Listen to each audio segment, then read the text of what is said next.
Kitchen ক্যাবিনেটই হোক বা deep state হোক বা কারো আকাঙ্ক্ষা থেকেই হোক, কোনো বিশেষ গোষ্ঠীর আকাঙ্ক্ষা থেকেই হোক, আমরা যে আপনি যেটা বললেন যে হ্যাঁ পক্ষে প্রচারণার জন্য চাপিয়ে দেওয়া হয়েছিল, একরকম জটিল পরিস্থিতি সৃষ্টি করা হয়েছিল বিএনপির জন্য। এখনও আমরা দেখছি সেই প্রচারণাটা আছে। বিএনপি সংস্কার চায় না, সংস্কার বিরোধী। কিছু কিছু সংস্কার কিন্তু সাধারণ মানুষ চায়। বিচার বিভাগের স্বাধীনতার কথা দীর্ঘদিন ধরে মানুষ বলে এসেছে। সেই জায়গা থেকে আমি জানতে চাই যে বিএনপি তাহলে কবে মানুষের কাঙ্ক্ষিত সেই সংস্কার বা বিএনপির 31 দফায় যে সংস্কারগুলোর কথা বলা হয়েছে সেটা কবে নেবে, এবং কি করে আসলে বিএনপি এই যে ন্যারেশন বিএনপি সংস্কার বিরোধী সেই ন্যারেশনকে মোকাবেলা করতে পারে? বিএনপি তাদের কাজে প্রমাণ করতে পারে যদি যে তারা সংস্কার বিরোধী না, তাহলে এটা ওই অন্যদের অভিযোগটা ধোপে টিকবে না। দেখেন, বিএনপি বাংলাদেশের রাজনৈতিক দল হিসেবে আনুষ্ঠানিকভাবে এই সংস্কারের প্রবক্তা হিসেবে এগিয়ে আছে অন্য যে কোনো কারো থেকে।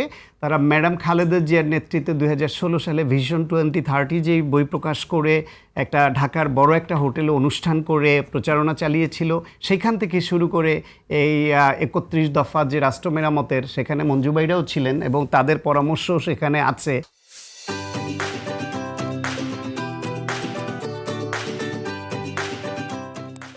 আমি জানি যে সেই সময় সরকার বিরোধী সকল দলের ওইখানে কোনো না কোনোভাবে আনুষ্ঠানিক বা অনানুষ্ঠানিক সংশ্লিষ্টতা, পরামর্শ এবং সমর্থন ছিল।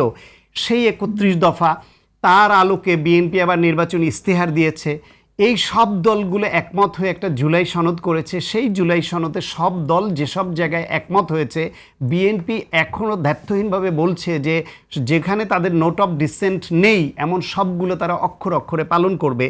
তারপরে জাতীয় সংসদে তারা নিজেদের সদস্য এবং বিরোধী দল থেকে তারা 5 জন সদস্য আহ্বান করেছে যে একটা কমিটি হবে।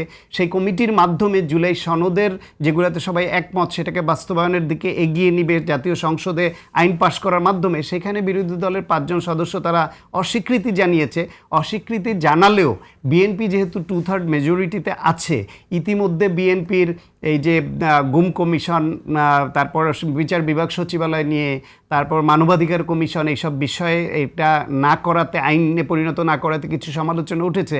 তারা বলছে অধিকতর যাচাই বাছাই করে করবে। এটা দ্রুততার সঙ্গে যদি সকল স্টেক হোল্ডারের সঙ্গে আলোচনা করে গ্রহণযোগ্য একটা আইন করে দিতে পারে, তাহলে বোঝা যাবে যে যারা আমি নিজেও এটা সমালোচনা করেছি যে এই গুম কমিশন, মানবাধিকার কমিশন বিএনপি কেন করলো না, কেন বাতিল করলো, এবং কি পরিবর্তন তারা করতে চায় সেটা কেন আশ্বস্ত করছে না।